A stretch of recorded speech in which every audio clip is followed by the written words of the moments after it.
ನಮಸ್ತೆ ವೀಕ್ಷಕರೇ, ನಮ್ಮ ಕರ್ನಾಟಕ ಸುದ್ದಿಗೆ ಸ್ವಾಗತ. ನಾನು ಸವಿತಾ ದೊಡ್ಡಯ್ಯ.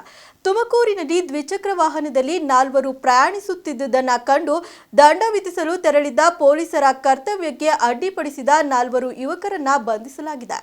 ತುಮಕೂರು ನಗರದ ರಾಣಿ ಚೆನ್ನಮ್ಮ ಸರ್ಕಲ್ ಸಮೀಪದ ರಿಂಗ್ ರಸ್ತೆಯಲ್ಲಿ ಜನವರಿ 27ರಂದು ಸಂಜೆ 7:30 ಹೊತ್ತಿಗೆ ಘಟನೆ ನಡೆದಿದೆ. ತುಮಕೂರು ನಗರದ ಮೊಹಮ್ಮದ್ ಇಸ್ಮಾಯಿಲ್, ಮೊಹಮ್ಮದ್ ಅಬ್ಬಾಸ್, ಅದ್ಮಾನ್ ಅಹಮದ್, ಮೊಹಮ್ಮದ್ ಅಲಿ ಬಂಧಿತರು. ತಿಲಕ್ ಪಾರ್ಕ್ ಪೊಲೀಸ್ ಠಾಣೆ ಮಹಿಳಾ ಪಿಎಸ್ಐ ಟಿಎಸ್ ಚಂದ್ರಕಲಾ ಮತ್ತು ಎಎಸ್ಐ ಮೋಹನ್ ಕುಮಾರ್ ಕೆ ಹಾಗೂ ಸಿಬ್ಬಂದಿ ತಮ್ಮರಾಯ ಮಡಕರಿ ರಾಣಿ ಚೆನ್ನಮ್ಮ ಸರ್ಕಲ್ ಬಳಿ ಕರ್ತವ್ಯ ನಿರ್ವಹಿಸುತ್ತಿದ್ದರು. ಈ ವೇಳೆ ಸರ್ವಿಸ್ ರಸ್ತೆಯಿಂದ ರಿಂಗ್ ರಸ್ತೆಗೆ KA0 AV3639 ನಂಬರ್ನ ಹೋಂಡಾ ಆಕ್ಟಿವಾ ಸ್ಕೂಟರ್ ಒಂದರಲ್ಲಿ 4 ಯುವಕರು ಕುಳಿತುಕೊಂಡು ಯಾವುದೇ ಹೆಲ್ಮೆಟ್ ಧರಿಸದೆ ತಪ್ಪಾದ ರೂಟ್ನಲ್ಲಿ ಬರುತ್ತಿದ್ದರು.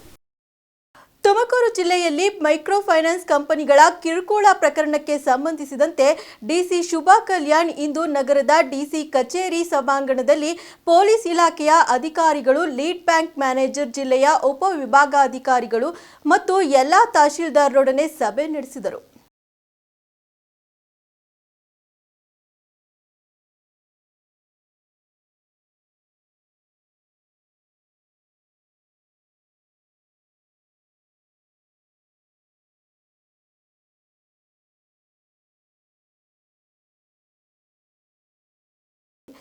ಒಂದು ಫೋನ್ ಮಾಡಿದ್ರೆ ಸಾಕು, ನಿಮ್ಮ ಮನೆ ಬಾಗಿಲಿಗೆ ಎಣ್ಣೆ ಬರುತ್ತೆ.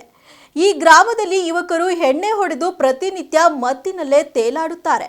ದುಡಿದ ದುಡ್ಡನ್ನೆಲ್ಲ ಎಣ್ಣೆ ಕುಡಿಯೋಕೆ ಖರ್ಚು ಮಾಡುತ್ತಿದ್ದಾರೆ ಆ ಊರಿನ ಗಂಡಂದರು.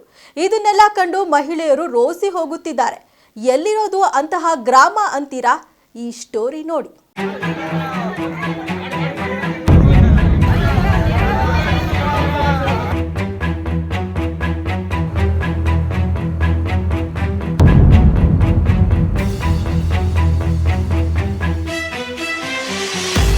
ಹೌದು ವೀಕ್ಷಕರೇ, ಆ ಗ್ರಾಮ ಹೇಳಿ ಕೇಳಿ ನಮ್ಮ ಮಾನ್ಯ ದೆಹಲಿ ವಿಶೇಷ ಪ್ರತಿನಿಧಿ ಹಾಗೂ ಶಿರಾ ಶಾಸಕರಾದ TB ಜಯಚಂದ್ರ ಅವರ ತವರೂರು. ಚಿಕ್ಕನಾಯಕನಹಳ್ಳಿಯ ಕಂದಿಗೆರೆ ಹೋಬಳಿ ತಿಮ್ಮನಹಳ್ಳಿಯಲ್ಲಿ ಪ್ರತಿನಿತ್ಯ ಒಂದು ಫೋನ್ ಮಾಡಿದ್ರೆ ಸಾಕು, ಎಣ್ಣೆ ಬಾಟಲ್ಗಳು ಮನೆ ಬಾಗಿಲಿಗೆ ಬರುತ್ತವೆ. ಒಂದು ಕಡೆ ಮಹಿಳೆಯರು ಫೈನಾನ್ಸ್ ಹಾವಳಿಗೆ ನಲುಗುತ್ತಿದ್ದಾರೆ. ಇತ್ತ ಗ್ರಾಮದಲ್ಲಿ ಯುವಕರು ತಮ್ಮ ಗಂಡಂದಿರು ಕುಡಿತದ ಚಟಕ್ಕೆ ಒಳಗಾಗಿ ಸಂಸಾರವನ್ನ ಹಾಳು ಮಾಡುತ್ತಿದ್ದಾರೆ ಎಂದು ಅಲ್ಲಿನ ಹೆಣ್ಣು ಮಕ್ಕಳು ಕಣ್ಣೀರಿಡುತ್ತಿದ್ದಾರೆ.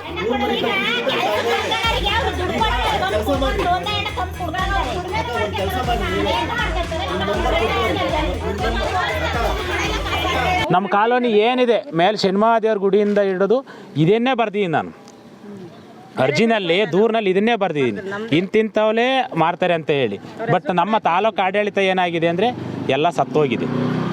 ಒಂದು ಅಬಕಾರಿ ಇನ್ಸ್ಪೆಕ್ಟ್ರಿಗೆ ನಾನು ಗಂಗರಾಜ್ ಅವ್ರಿಗೆ ಸರ್ ಏನು ಆ್ಯಕ್ಷನ್ ತಗೊಂಡ್ರಿ ಅಂದರೆ ಇಲ್ಲ ಕಣ್ರಿ, ನೀವು ಕೊಡ್ತೀನಿ ಅನ್ರಿ ಅವ್ರನ್ನ ಅಂತ ಕೇಳ್ತಾರೆ. ಈಗ ನಾನೇ ಮಾಡ್ತಾರೆ, ಅಲ್ಲಿ ಕಳ್ತನ ಆಗಿದೆ, ಅಲ್ಲಿ ಎಣ್ಣೆ ಮಾರ್ತಾರೆ ಅಂತ ನಾನು ಕಂಪ್ಲೇಂಟ್ ಕೊಡ್ಬೋದು. ಅಬಕಾರಿ ಅವ್ರು ಬಂದವರು ಮುಫ್ತಿಲ್ ಬತ್ತವರೋ ನೈಟ್ ಬತ್ತವರೋ ಬಂದು ಹಿಡಿದು ಅವ್ರ ಮೇಲೆ ಕೇಸ್ ಹಾಕೋ ಜವಾಬ್ದಾರಿ ಅವ್ರದ್ದು.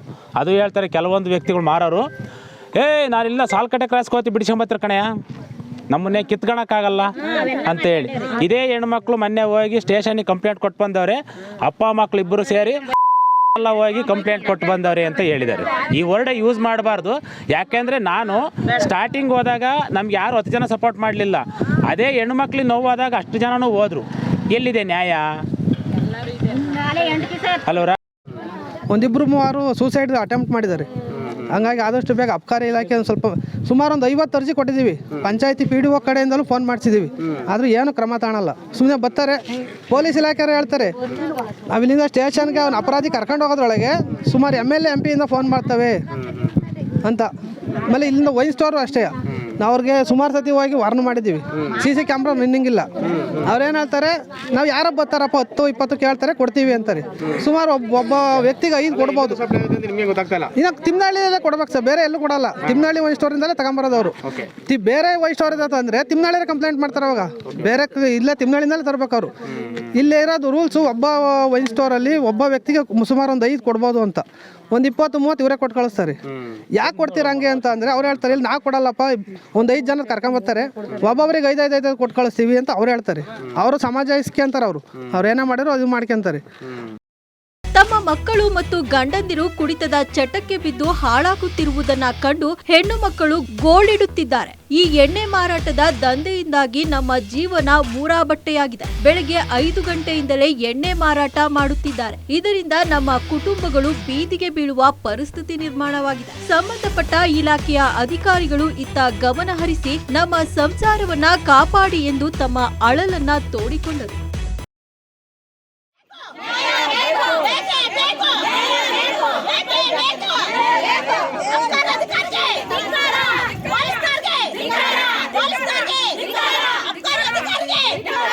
ಲೈಸೆನ್ಸ್ ಯಾರು ಕೊಟ್ರು ಅಂತ ನಾವು ಕೇಳ್ತೀರಾ ಸರ್? ಇವ್ರಿಗೆ ಯಾರಿಗೂ ಇಲ್ಲ ಸರ್ ಲೈಸೆನ್ಸ್. ಇವ್ರಿಗೆ ಮಾರ್ಕು ಅಷ್ಟೇ ಲೈಸೆನ್ಸ್ ಒಬ್ರು ತನ್ನೂ ಇಲ್ಲ ಸರ್. ಇವ್ರಿಗೆ ಯಾರು ಕೊಟ್ಟಿರೋದಂತ ನಾವು ಕೇಳ್ತಿರೋದು.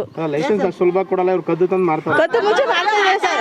ಎಲ್ಲರಿಗೂ ಕಂಪ್ಲೇಂಟು ಸರ್, ಅರೆಸ್ಟ್ ಮಾಡ್ಕೊಂಡು ಹೋಗ್ರಿ ಅಷ್ಟೇ. ಇಲ್ಲಾಂದ್ರೆ ನಾವು ಎಲ್ಲ ಹೆಂಗ್ ಸೇರ್ಕೊಂಡು ನಾವು ಹೋರಾಟ ಮಾಡ್ತೀವಿ. ಪೊಲೀಸ್ ಏನೇನ್ರು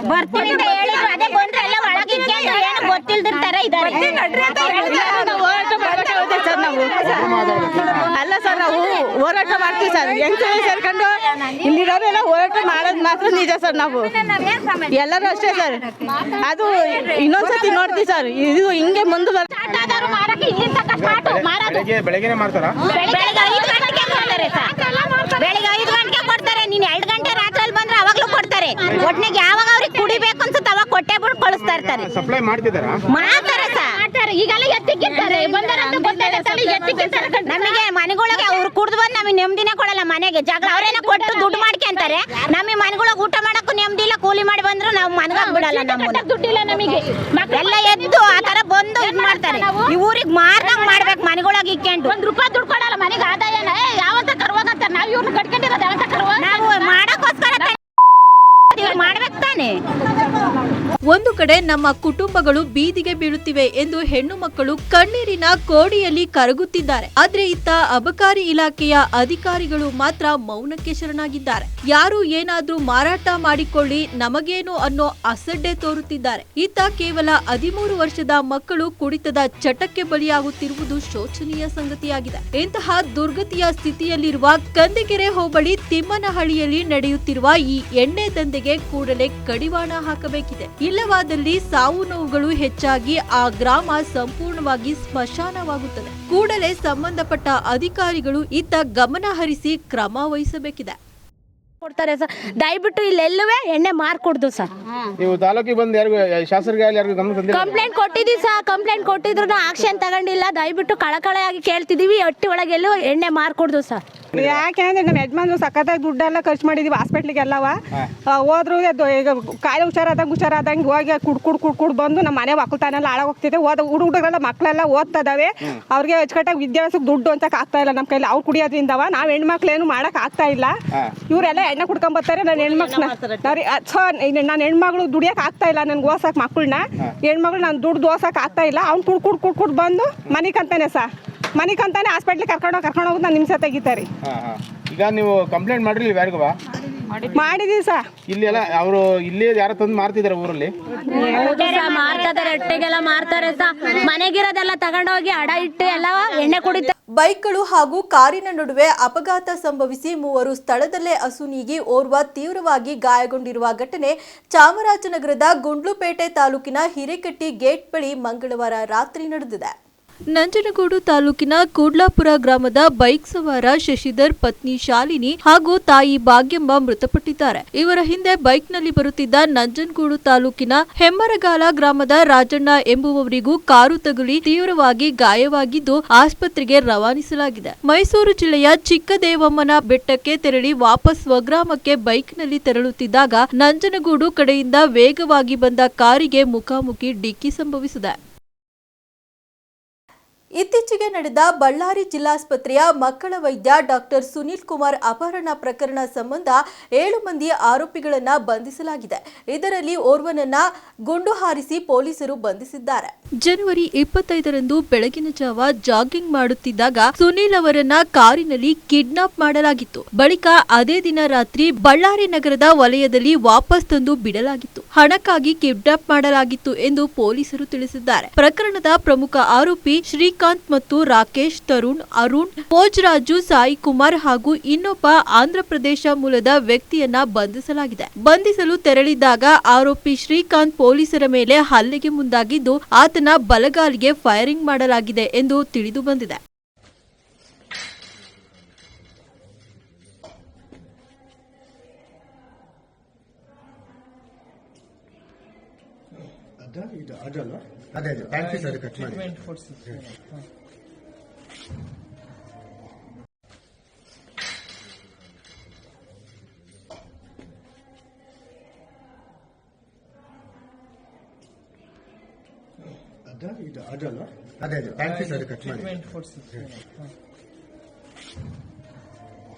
ಪ್ರಯಾಗ್ರಾಜ್ ಕುಂಭಮೇಳ ಯಾತ್ರೆ ಮುಗಿಸಿ ಕರ್ನಾಟಕಕ್ಕೆ ವಾಪಸ್ಸಾಗುತ್ತಿದ್ದ ಇಬ್ಬರು ಯುವಕರು ಪ್ರಾಣ ಕಳೆದುಕೊಂಡಿದ್ದಾರೆ. ಮೈಸೂರಿನ ರಾಮಕೃಷ್ಣ ಶರ್ಮಾ ಮತ್ತು ಮಂಡ್ಯದ ಅರುಣ್ ಶಾಸ್ತ್ರಿ ಮೃತಪಟ್ಟವರು.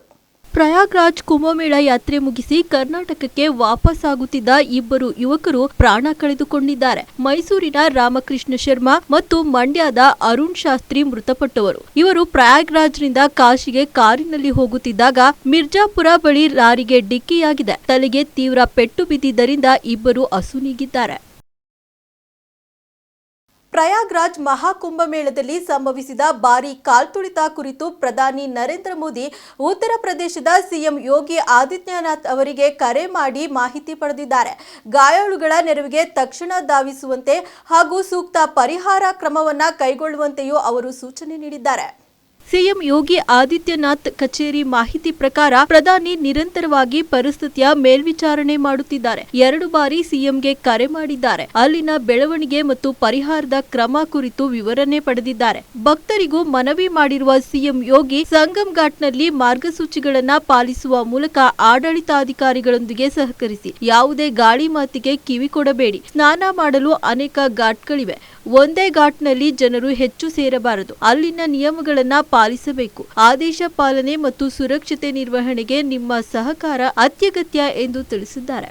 ಇದರ ಬೆನ್ನಲ್ಲೇ ಪ್ರಧಾನಿ ನರೇಂದ್ರ ಮೋದಿ ಟ್ವೀಟ್ ಮಾಡಿದ್ದು, ಪ್ರಯಾಗ್ರಾಜ್ ಮಹಾಕುಂಭಮೇಳದಲ್ಲಿ ಸಂಭವಿಸಿದ ಘಟನೆ ತುಂಬಾ ದುಃಖಕರವಾಗಿದೆ. ತಮ್ಮ ಪ್ರೀತಿ ಪಾತ್ರರನ್ನು ಕಳೆದುಕೊಂಡ ಭಕ್ತರಿಗೆ ನನ್ನ ಸಂತಾಪಗಳು. ಎಲ್ಲಾ ಗಾಯಾಳುಗಳು ಶೀಘ್ರವಾಗಿ ಚೇತರಿಸಿಕೊಳ್ಳಲಿ ಎಂದು ಪ್ರಾರ್ಥನೆ ಸಲ್ಲಿಸಲಾಗುತ್ತದೆ ಎಂದು ಪ್ರಧಾನಿ ಮೋದಿ ಸಂತಾಪ ಸೂಚಿಸಿದ್ದಾರೆ. ಪ್ರಯಾಗ್ರಾಜ್ನಲ್ಲಿ ಸ್ಥಳೀಯ ಆಡಳಿತವು ಸಂತ್ರಸ್ತರಿಗೆ ಸಾಧ್ಯವಿರುವ ಎಲ್ಲಾ ಸಹಾಯವನ್ನು ಒದಗಿಸುವಲ್ಲಿ ನಿರತವಾಗಿದೆ. ಈ ಸಂಬಂಧ ಸಿಎಂ ಯೋಗಿ ಅವರೊಂದಿಗೆ ಮಾತನಾಡಿದ್ದೇನೆ ಎಂದು ಪ್ರಧಾನಿ ಟ್ವೀಟ್ ಮಾಡಿದ್ದಾರೆ.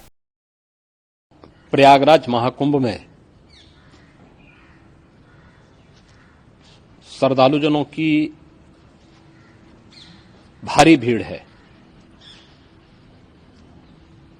लगभग 8 से 10 करोड़ श्रद्धालु इस समय प्रयागराज के अंदर मौजूद है. कल भी 5.5 करोड़ श्रद्धालुजनों ने महाकुंभ का स्नान किया था. ये जो भारी दबाव श्रद्धालुजनों के कारण और श्रद्धालुओं के संगम नोच पर जाने के कारण वहां पर एक बना हुआ है, लेकिन पूरा प्रशासन मौके पे वहां मौजूद है. रात्रि को 1 से 2 बजे के बीच में अखाड़ा मार्ग पर, जहां पे अखाड़ों के अमृत स्नान के दृश्य से बैरिकेड्स भी किए गए थे, तो बैरिकेड्स को फांद करके आने में कुछ श्रद्धालु गंभीर रूप से घायल हुए हैं. उन्हें तत्काल हॉस्पिटल में पहुंचा करके उपचार आदि की व्यवस्था उनके लिए की गई है. उनमें से कुछ श्रद्धालु गंभीर रूप से घायल हैं.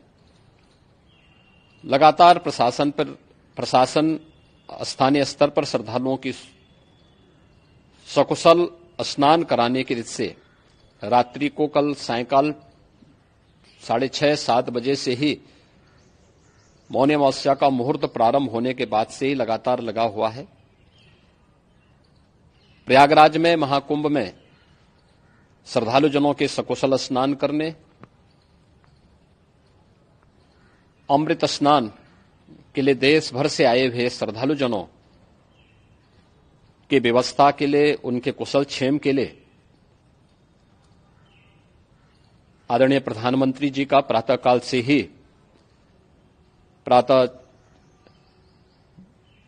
से ही उनके लगभग 4 बार प्रधानमंत्री जी ने हालचाल लिया है। माननीय गृह मंत्री जी ने, माननीय राष्ट्रीय अध्यक्ष भारतीय जनता पार्टी श्री जेपी नड्डा जी ने,